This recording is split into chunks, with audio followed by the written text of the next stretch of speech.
বিয়ে নিয়ে একের পর এক গুঞ্জনে ক্ষোভ ঝাড়লেন ঢাকাই চিত্রনায়িকা পূজা চেরি।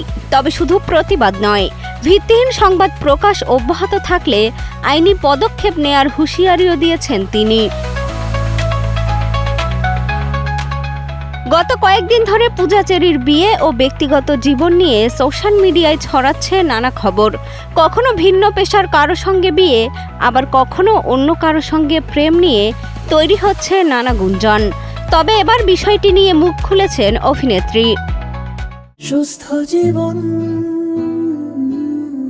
সুন্দর পৃথিবী।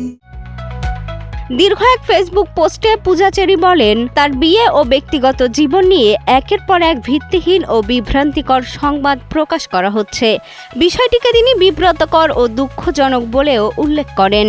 সবচেয়ে গুরুত্বপূর্ণ বিষয়, তিনি এঙ্গেজড, তবে এখনো হয়নি বিয়ে।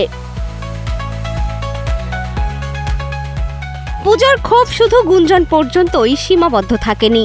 স্পষ্ট করে বলেন, বর্তমানে তিনি নিজেকে কিছুটা সময় দিচ্ছেন, পাশাপাশি নতুন কাজের জন্য নিচ্ছেন প্রস্তুতি। তবে ক্যামেরার সামনে তার অনুপস্থিতিকে কেন্দ্র করে যেন বিভ্রান্তিকর তথ্য ছড়ানো না হয়, সে বিষয়ে সতর্ক করেছেন তিনি।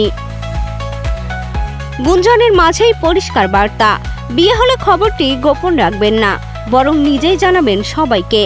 ততদিন পর্যন্ত তার ব্যক্তিগত জীবন নিয়ে অনুমান নির্ভর খবর নয়, বরং তার কাজকেই গুরুত্ব দেওয়ার আহ্বান জানিয়েছেন পূজা চেরি। মিষ্টি খাতুন, কালের কণ্ঠ।